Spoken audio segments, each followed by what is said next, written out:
Hey, this is Jeff. Hi, Jeff.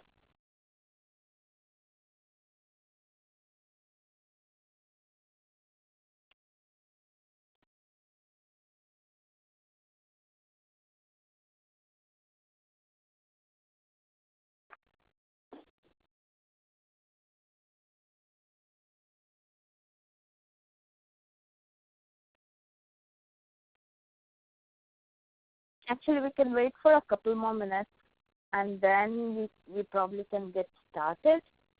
And if after the MITRE people, they can call in a little later too, I think.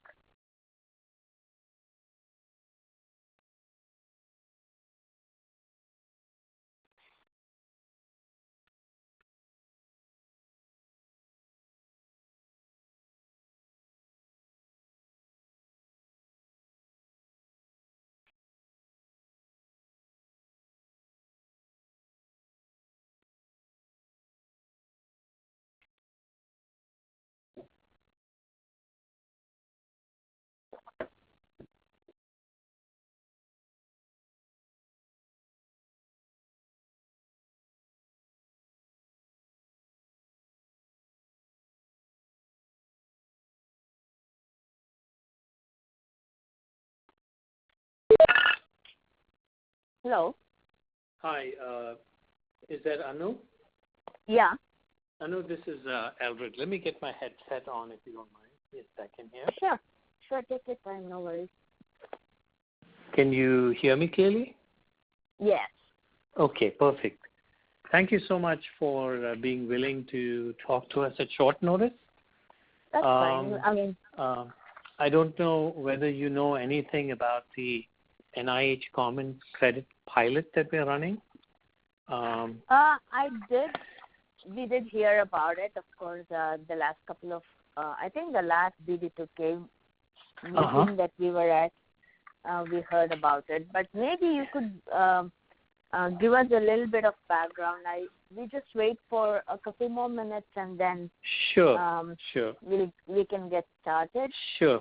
Sounds good. And you can give us a little bit of background and then we can. Okay, that'll sound good. And I do believe I have talked with you in 2015 at the BD2K meeting. You were presenting the poster? Yes, I was presenting we were showing a poster, David Tannenbaum and myself, and I do believe I talked with you folks. I sort of remember talking with Anu about the capabilities of BioCaddy. So, Anu, let me know when you want me to, begin with giving you guys an overview. Okay. And so you waiting for somebody else? Yeah, people are still calling in. Okay. So I'm Let's give waiting. them a few minutes. Yeah.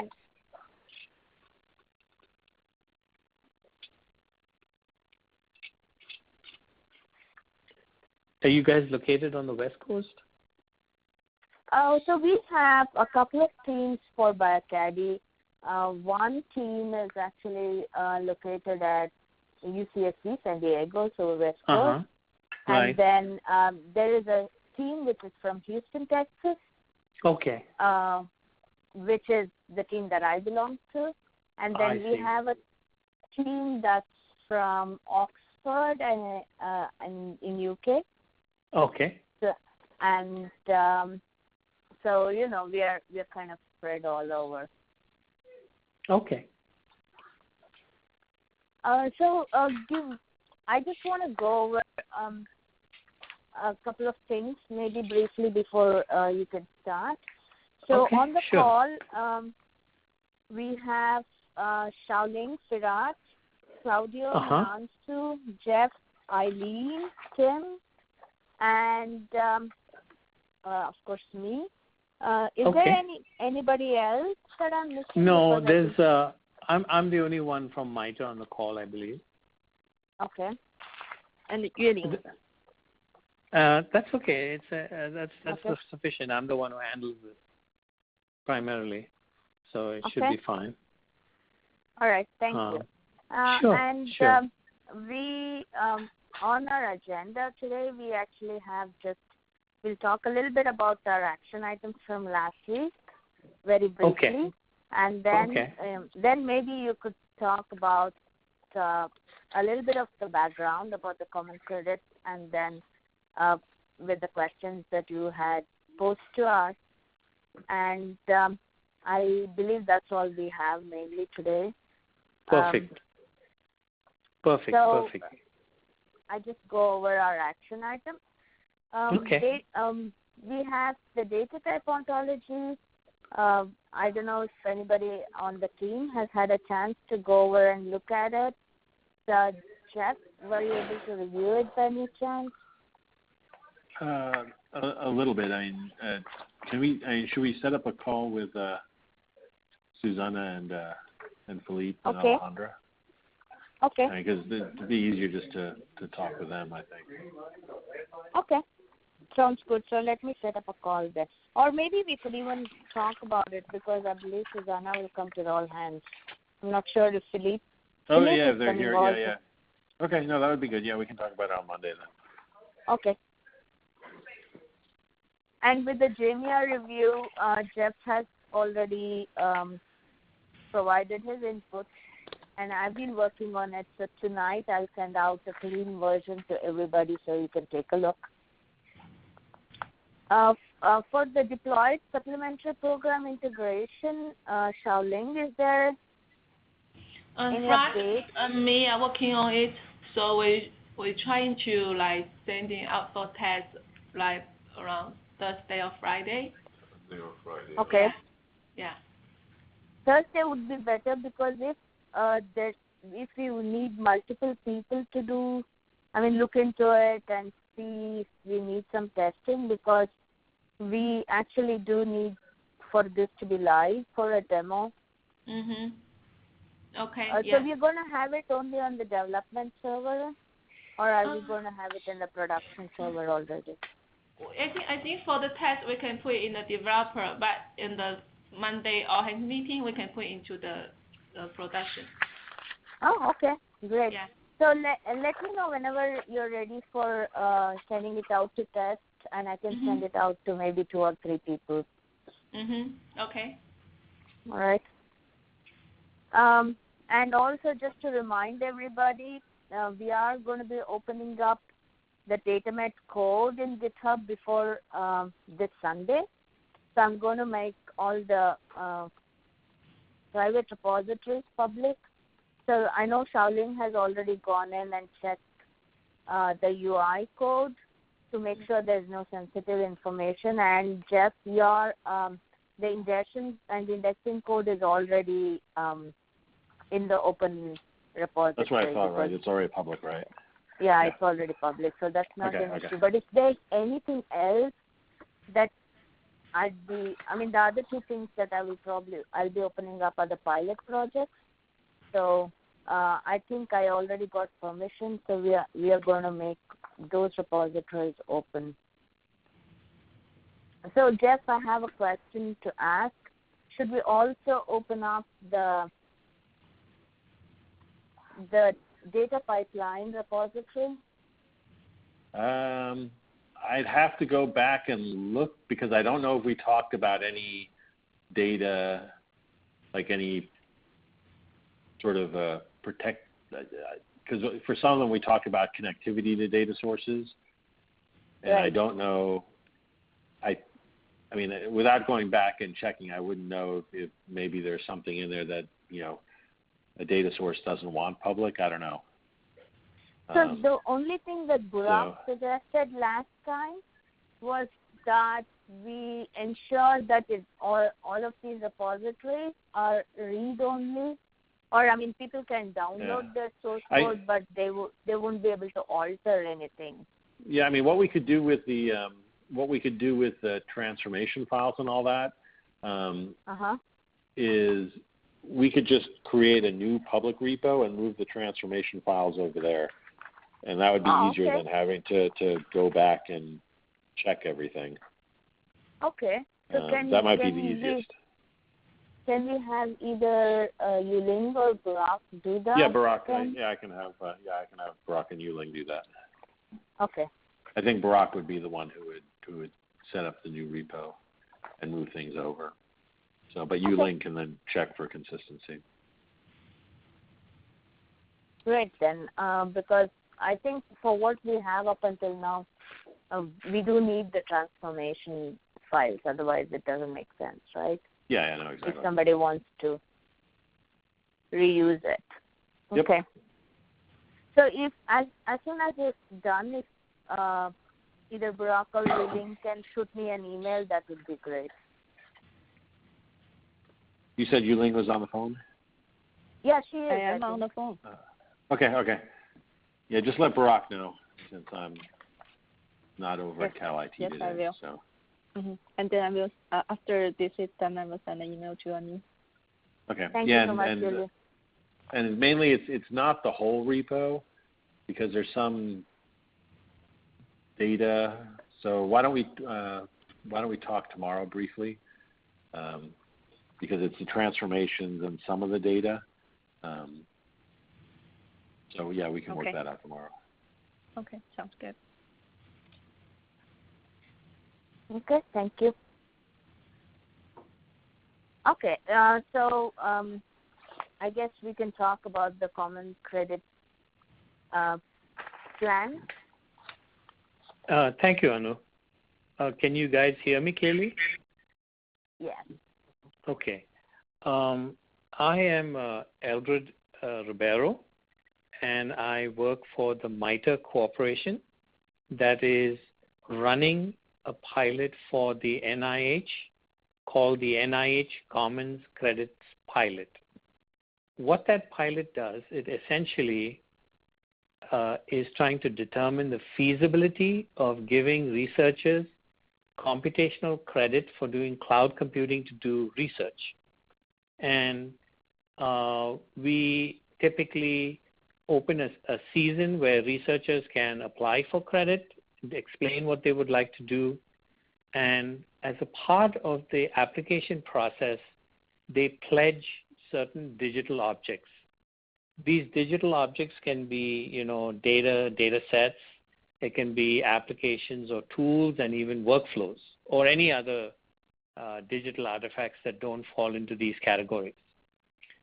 One of the objectives of the pilot was to seed the Commons Cloud with usable objects. And so we wanted to make sure that the objects generated by researchers that they are willing to share meet some sort of fair criteria.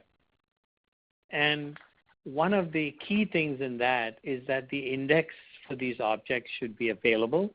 And from the very onset of the project, and I don't know whether you know George Komatsoulis, but he was the previous government technical lead for the project, and Phil Bourne was the sponsor.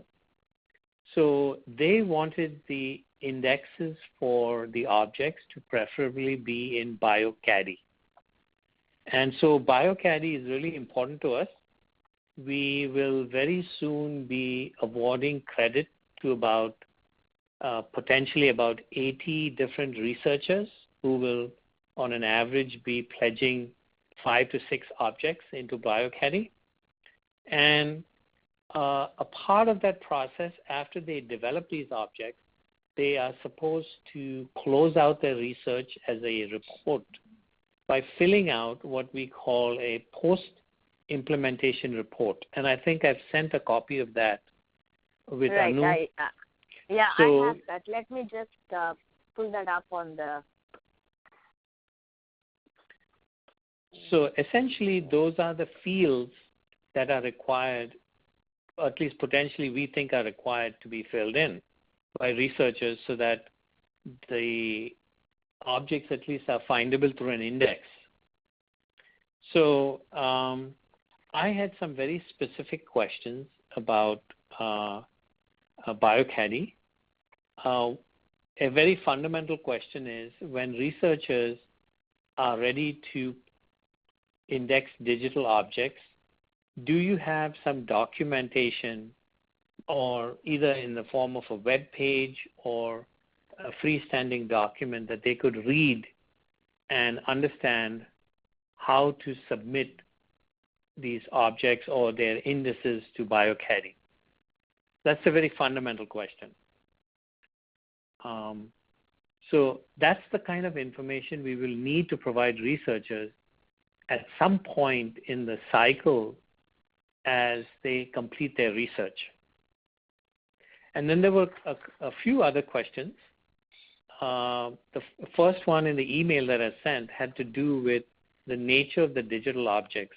I recall when I had when I talked with the BioCaddy team a couple of years ago, almost, that the objects that were being indexed were primarily data and data sets.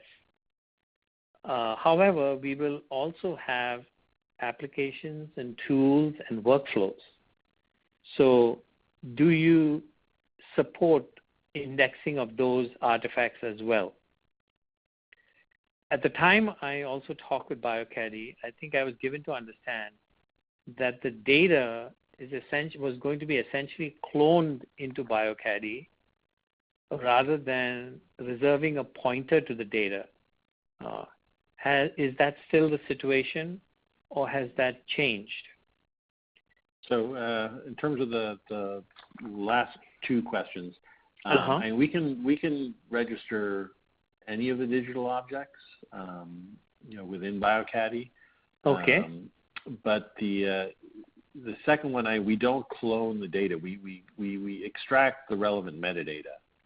And so, for example, like what you had in your was it the PER report? There's like the name, the description, the license. Correct. That type of information is part of the metadata model we have. Okay. And some additional metadata elements as well. Okay. And so one of the questions, that we had was how. So, are you expecting? So with the report that you get, with those fields that you get, is that what you expect then to be indexed, or do you expect them to provide potentially more detail about? They will provide. Okay, very good question. They will provide you all the detail that BioCaddy requires. Okay, so whatever you need that's not in these fields, they will have to provide you. But they will need some instructions as to what they are expected to provide you with.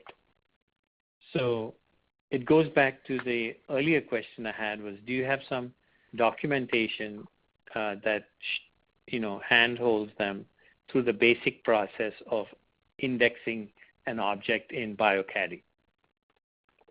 So I think right now we don't have any mechanism for individual researchers to submit the data set to us, right, Jeff?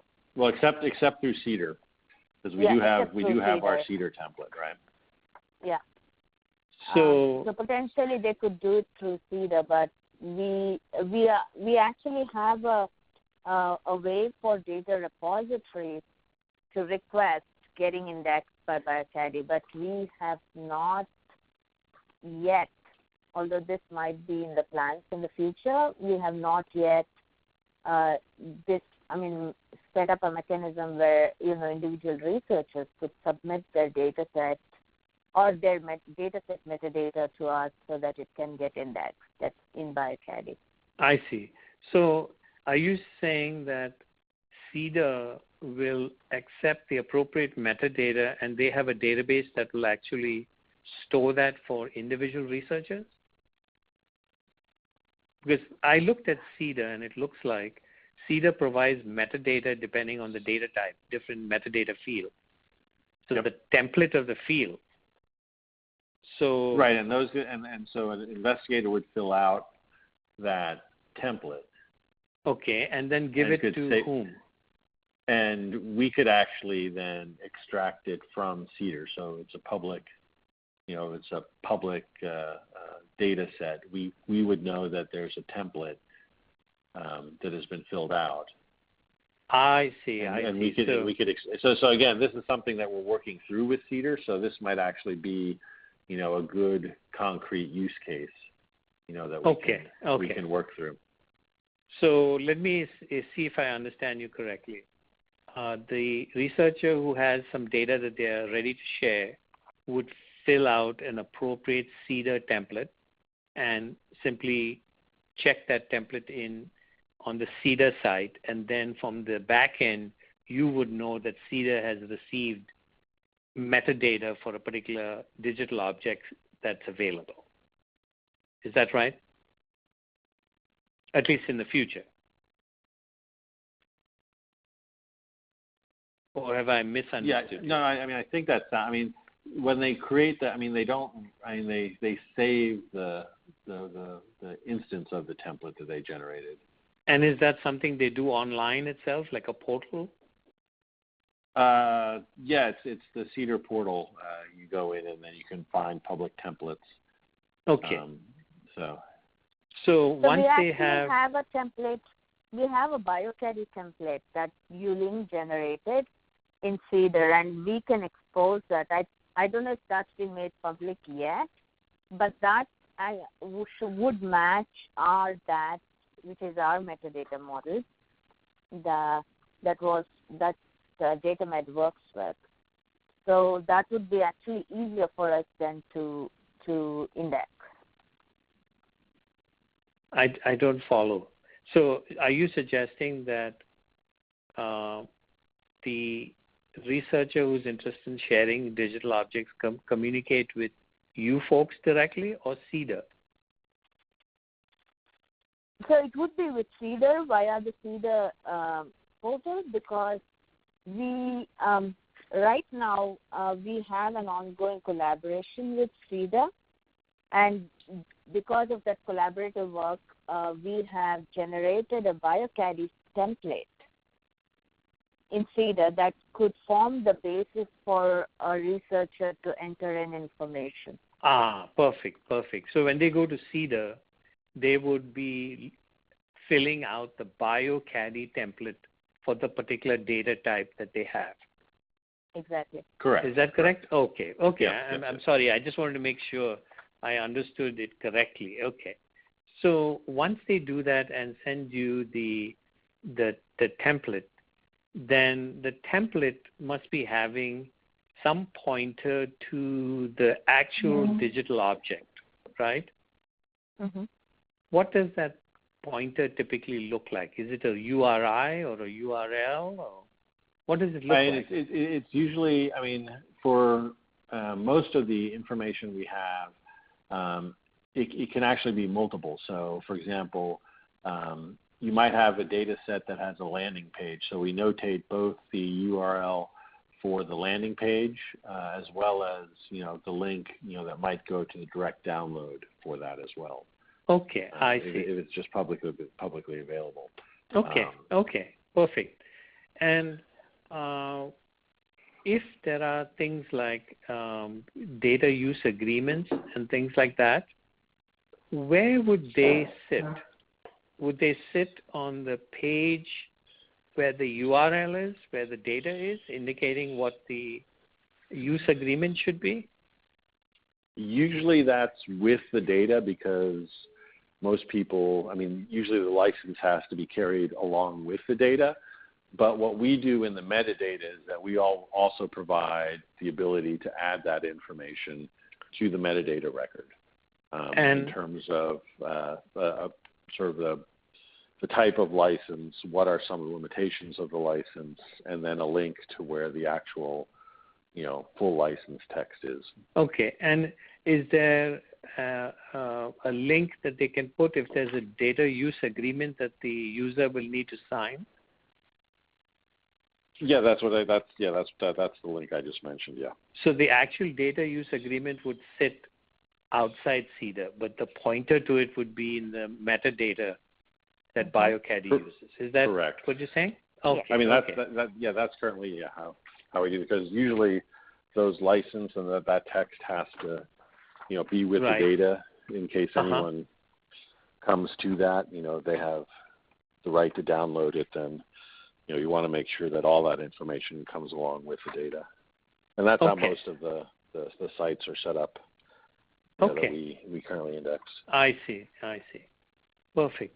And have you had a chance to look at the field that we are going to intend to capture? The fields, it's a group C digital object, the details, like the name, the description, the indexing system. In this case, it would be BioCaddy, whether there's controlled access or not, whether the use agreements, the actual use agreements, in this case, I guess, you would have the pointer to the use agreements, so they would not have to put it.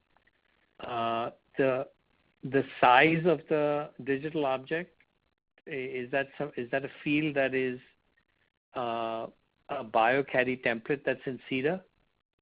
Is that in there? Yeah, so we do have a size of the data set. Yeah. How about things like data dependencies? If it's dependent on something else, that also has to be available. And what type of dependencies are you? Like, for example, if there's a particular data stored and it requires a viewer, which is a digital object also produced by that particular investigator, then the digital object, which is the viewer, is required for you to look at the data. So there's a dependency there. You can't just use the data on its own. You need the viewer with it, right? Right. So do you capture? These are the linkages, right? Basically. Yeah, I mean, this is not something that is in the core data model, but is potentially something we could put on sort of in an extended portion of the data model. Okay. So field 8, the estimated production cost, that's obviously something you wouldn't have. Neither would you have something about the digital objects retention plan. Do you have anything that captures how long the object is expected to be available? No. Okay. Not currently. But again, if it's something that's important, it can be something that could be created as an extended attribute. Okay. How about there was the digital object extent. Was that the? What's the digital object extent? That's like the footprint I'm talking about? How big footprint. it is? Yeah. Okay, so you have that information. Or is that, no, but my question was, because you mentioned size, so is footprint the size, or did it mean something else? What we were intending to capture was the size, how big it is, and with all its ramifications in bytes, however big it was. And then there were any associated publications with the data. Is that something that's already captured in the BioCaddy template in CEDAR? We do have, the DATS model does have publications associated with the paper. I have to check, again, we'll have to double check the template in CEDAR, because the CEDAR template was the core elements, and we added some extended attributes, and so some of the ones you've been talking about are sort of in the extended domain, and so we would just have to check and make sure that that they're there, and if not, we could add them. And I don't believe community reuse and construction issues are something that you would contain, that you would hold in your index. Okay, so what does that? Yeah, I don't think so. But what does that mean? And what were you trying to get there? What was the information you were looking for? The information we were looking for was this digital object used by somebody else, because one of the objectives of the pilot is to not only create fair compliant objects, but to create fair compliant objects that were being used by other researchers.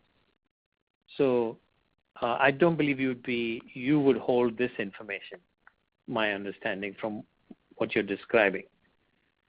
Not now directly. Correct. We had, the only way we represent that right now is with sort of the publications around the data objects. Correct. And the construction issues that you encountered, that's something that would be very specific to using the cloud providers in the pilot.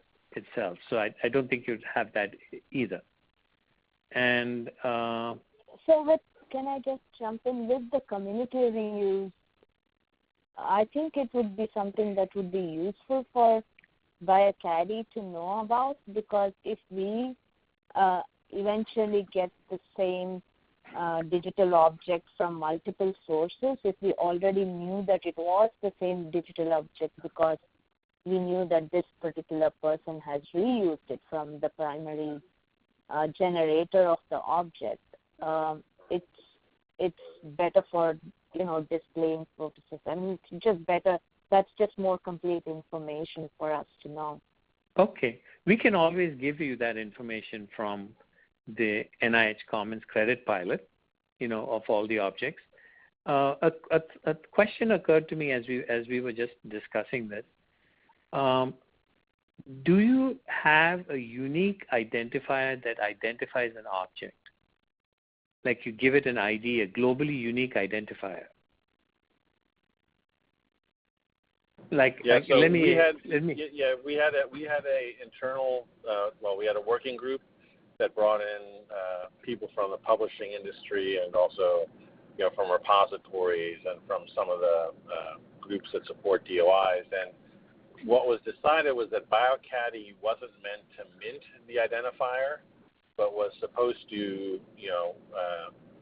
use the identifier provided by the host resource, that's hosting the data object. I see. So it wouldn't be a simple unique identifier that you're holding. Well, I mean, it's unique identifier from the source plus the resolution sort of authority. So, for example, DOI, it's DOI and the identifier. For PDB, it's PDB and their identifier.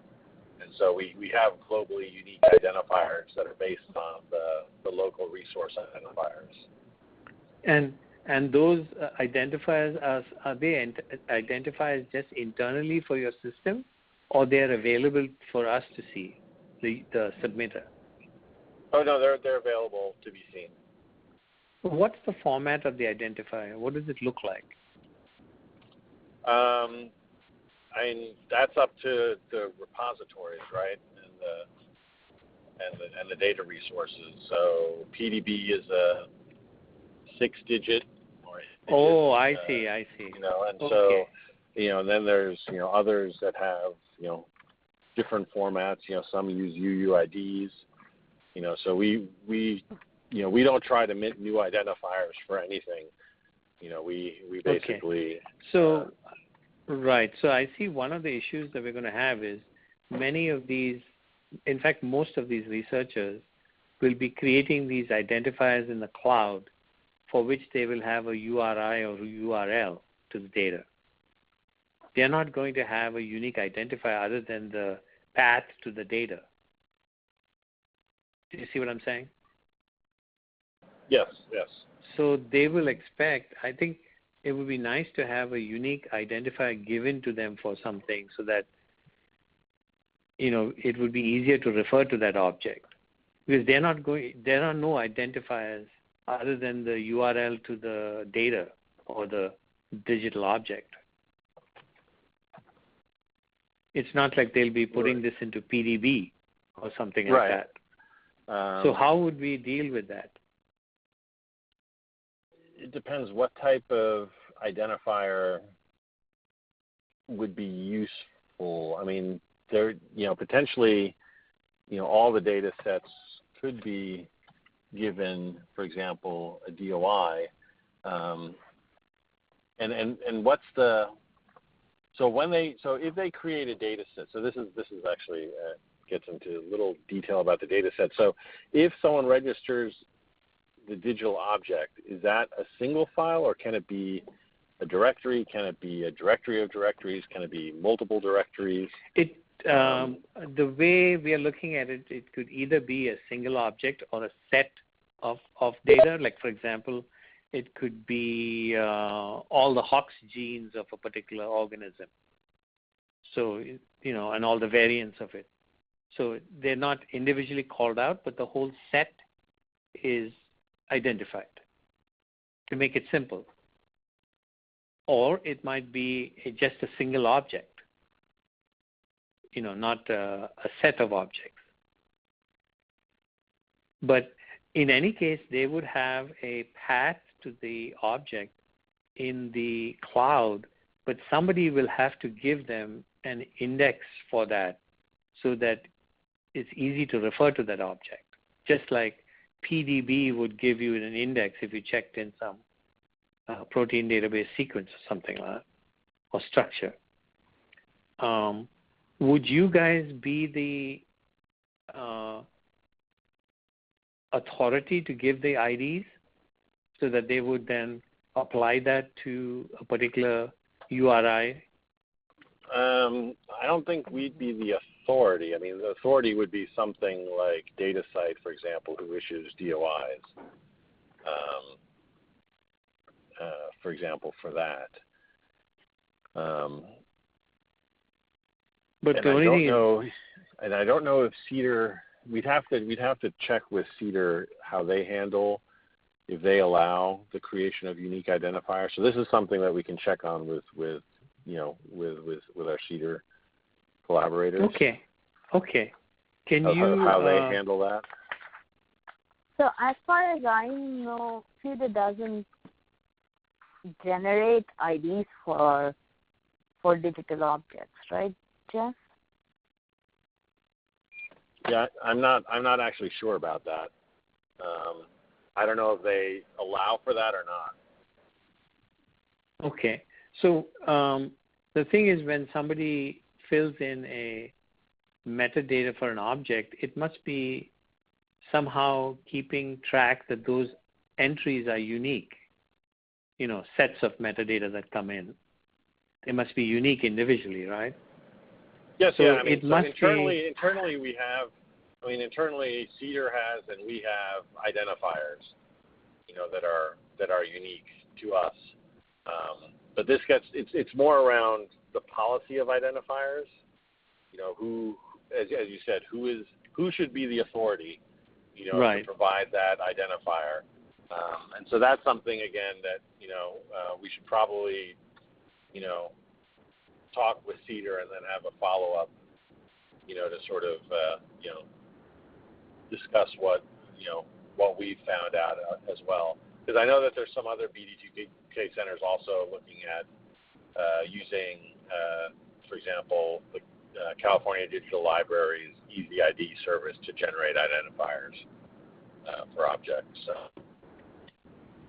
Okay. What we want to do is we want to reduce the amount of entry that researchers have. So it would be nice if they went to one place and did it all, like CDER, for example. And then things were handled in the scenes behind.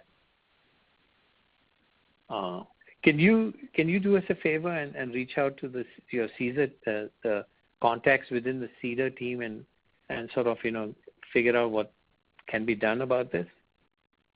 So I was wondering, would it be useful? We actually meet the CDER team bi-weekly, but we were next week we have the BioCaddy all hands meeting, and so we won't be having our meeting. But what I could try and do is to see if we can meet separately, and if you could also call in, that would be great, because then we have everybody on the same call, and then we just discuss and figure out how to move forward with that. them. Sounds like a great idea, Anu. Could you do us a favor of just letting us know who's on that team, and just you're probably familiar with their schedules. If you could set up an impromptu meeting, I can certainly join and we can talk with them. Okay. So probably Jeff, maybe we can talk about this offline and then set up a meeting so everybody's on the same page, because I think looking at the way things are going, we're probably going to have CDER involved fairly as much as we are involved in this, right? Yes, yeah. Okay. And the other thing, if you could help us with, is if you could look at the fields that we are planning to ask in case they indicate that they have a BioCaddy, an object in BioCaddy. If there are any fields here other than the name or the identifier that are redundant, if you could just let us know. For example, C2 description is probably what you have in the BioCaddy template in Cedar. It's a very fundamental thing. Yes. Right? So if you could just look at this list and let us know which of the items in this list you actually store in BioCaddy, then we will save the researcher some time and not require them to fill in all these fields if they're using BioCaddy. Do you see what I'm saying?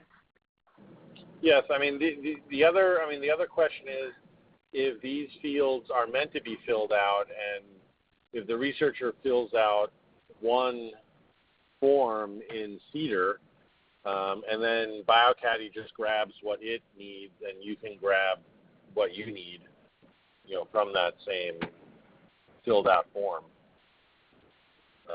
Because I don't know how the researchers are providing this information to you to begin with. You mean the mechanism? Yeah. So I don't know if it's just a written report or if they. Okay. We have a portal that we use for researchers submit their proposals, and then we use that portal to, do a number of operations, including fill a report of this sort at the end of their research. The research that they've been awarded, and that particular component is being built, which is the reason why I'm having the conversation with you guys. So may I suggest something then? Would it be possible for, the researchers are obviously already filling up all of this information, right? So not yet. The researchers potentially, right? Not yet. Up. They will fill up. They will start probably filling these things probably 6 months from today. Right. But when they are ready to fill it up after they've done the research and created the object, we want to make sure that the system is in place for them to do that. So what I was thinking is, if you have a link from your system to Cedar where you're populating the information that you have collected automatically for the researcher in Cedar, maybe that's probably a easier flow of information. I don't think, does Cedar have an interface that they expose? Yeah. No, what I mean is like an API? Like an API to actually make calls and retrieve data? I think they're planning to. So, I think this is something, so these are the kind of things that maybe we could kind of talk about and finalize with Cedar. Right. But I just wanted to, get the discussion going, since in about 6 months we'll probably need this thing clarified so that the researchers are not confused about where they need to go. Mm-hmm. From our discussion today, it looks like they go to Cedar, get a BioCaddy template for the digital object they want to index in BioCaddy, and they put the information in Cedar. So they don't interact with BioCaddy directly. Is that correct? Correct. In that sense, they'd be doing the metadata entry at Cedar. In Cedar. Okay. Yeah. And at the current time, you have appropriate metadata that they use for digital objects of different classes, like just data sets, or applications and tools and workflows, right? Is that something that you could share with me so I have an idea about what the user would see in Cedar in terms of the metadata template? Yeah, we can put together, we can grab some screenshots from Cedar and show you what the forms look like. Okay. Yeah. For the objects of these different classes, like data sets, applications, tools, and workflows. That would be perfect if you can do that. Is that something that you can turn around this week and let us have? Yeah, we can send you the core information. Again, for some of the extended information, we might have to add some of that, but definitely, for core information, we can. Okay, sounds really good, Jeff. I'm sorry, you are Jeff, right? I know there were a number of people on the phone. Yes. Okay. So if you could just do a few of things. The one thing is if Anu could help us set up a meeting with CEDA. Yeah. To an ad hoc meeting, and I'll join and we can discuss it. And then if you could please send me the fields that are in the CEDA, the fields for the different types of objects, just to have a clearer idea.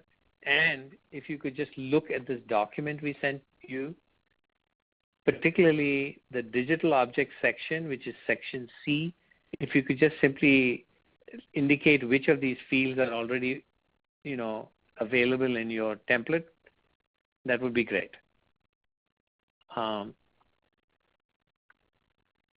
then we'll take it from there. I was hoping we could have a meeting with CEDA before the end of the week. Is that doable, Anu? I don't know. Basically, we'd have to look at Jeff's availability, and I'd have to get in touch with the two major people from CEDA and their availability as well. So I'll get back to you with whatever we hear. So what I'll do is then I'll actually keep you in the loop when I email them, so that you know exactly what's going on. Okay. So do you want me to just respond to the email that you sent me indicating what action items we are planning to take care of after today? Sure. If you want to do that. I'll just in bullet points, I'll just just three things just so that we don't forget. Okay. Any other questions that you need? Any questions for me? I know I've been asking you guys a lot of questions. Any questions for me on the pilot side? So all of the digital objects are going to be stored in the cloud, right? Yes. Some of them might be in public databases, like PDB, in which case, as Jeff says, they will have an index, and that will solve the unique index problem for us. But some of them will be in the cloud. But what about for how long? That depends on NIH. If they want to persist the object, depending on its use. And that's one of the reasons we wanted to know if there was a community reuse of the object. So that would give NIH an idea whether they should continue to pay for the storage on their own. Okay? Does that answer your question, Anu? Yeah, because I also was wondering if, Jeff, stop me if I'm wrong, but one of the things that we also look into when we are about to index any data repository is also the persistence of that particular data object, which is why I just wanted to know. So what happens if we index a data object and NIH decides to not support its presence in the cloud? Right. Then we will inform you that the object is no longer going to be available. And I don't know what you do to objects that go through a cycle and are no longer available. But we would give you that information. So are there plans for you to let the researchers know so they could potentially deposit those objects in some of the general repositories? Or is that not something that you're looking into? We are not looking into that right now. Right now, they can use some of their credit to persist the object beyond a certain time period. But if they let NIH know that some of these objects are valuable because they are being reused by other researchers, NIH may decide to persist the object for much longer. But we will give you a status of the object if we know, what's going to happen to it, as soon as we know what's going to happen to the object. So if the object's going to be persisted by 10 years by NIH, then we'll let you know that. Or if it's going to be perpetually persisted because it's core data, then we'll let you know that as well. I see. But it's hard to know right up front. But it's the kind of information we would provide you. Okay? Okay. Anything else that you, either you or Jeff want to? Or anybody else on the team has? Or anybody else on the team? Okay, I trust the answer is no. So I'll write up just a few of these bullet points, Anu and Jeff, and I'll send it, respond to your email. And appreciate you working with us. And I'm looking forward to a discussion with CEDA as soon as we can, and having the information we talked about. Okay? Okay. Thank you so much. Thank you guys you. have a great day. You. Take care. Bye-bye. Okay, bye. Yeah.